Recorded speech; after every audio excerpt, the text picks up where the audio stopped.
We're just waiting for Josie. We have to do a short video for a friend of ours that we promised, and we just haven't gotten it done because we've both been incredibly, insanely busy for the last pretty much week.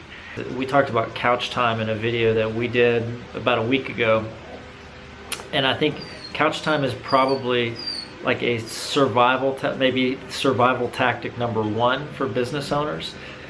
If you don't have a part of the day where you're sitting down with your spouse and really connecting, you may feel like things are going well, but trust me, it's gonna catch up to you, and it catches up to you at the worst possible time.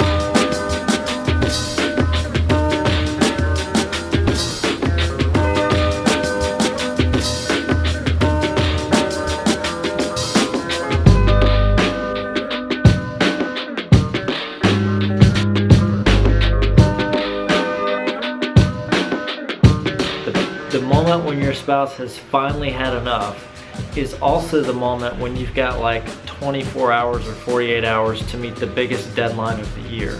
Those little tiny investments in couch time that you make week in, week out, day in, day out, pay huge dividends when it comes time to really go head down and try to meet that deadline. And if you haven't invested the time in couch time, that's going to be next to impossible. So couch time, I'm going to run you through what couch time is real quick.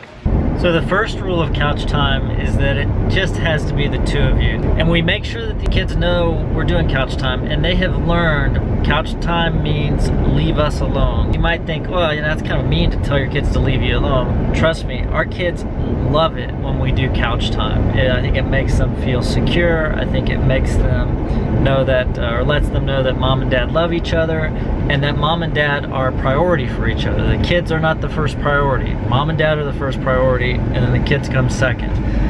We really, really believe that. Couch time is a great way to reinforce that every day. Second thing is, you know, we don't interrupt. A lot of people call it daily temperature reading. Ours is based on that, but it's got a little bit different twist to it. And so there's 5 or 6 questions that you go through and answer or ask each other. You don't really ask each other. There's 5 or 6 things that you share with each other. And you can do them very, very quickly, but while you're doing those things, the other person isn't allowed to interrupt. And this is great for the guys because, trust me, like there are days I come home and I have used up all 10,000 words or however many it is that we're supposed to have, and I'm not going to be like super eloquent. I'm not going to have lots and lots of words to share.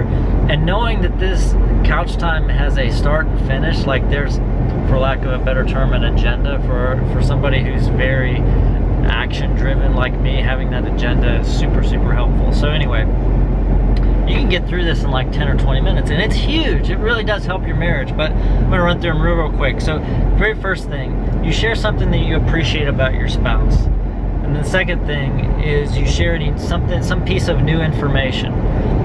The third thing is you share something that you're puzzled about. The fourth thing is you share some request for change. The fifth thing, this is a little bit different from daily temperature reading, and this kind of supercharges the whole deal. The fifth thing is you ask for forgiveness. Some days that's tough, but it can be really simple stuff that you ask for forgiveness for. The sixth thing is wishes, hopes, and dreams. So some kind of aspiration you have, wish, hope, dream, something like that. And then the last one is how can I pray for you? Now, the forgiveness and how can I pray for you, those aren't part of the traditional daily temperature reading. Those were added by the people who were doing our marriage coaching at the time. And I really, really, really believe in those two. I think those kind of take it to the next level. So you run through those, and one person goes all the way through, and the other one cannot interrupt while they're doing that. And some days it's like 10 minutes, some days it's 20 minutes. Some days, if we got the time and we're really on something good, it could be like an hour, but we usually don't have that much time. But if you want to make a daily investment in your spouse that pays huge dividends for not only for your marriage but also for your business, because this is, you know, a lot of these videos are about business. You can't do business 24/7 and ignore your marriage and have it work out very well. So commit to make a little bit of, you invest in your business all the time. Commit to make a daily 10 to 20 minute investment in your marriage. Pretty sure it's going to work out well for your business too. See you guys tomorrow.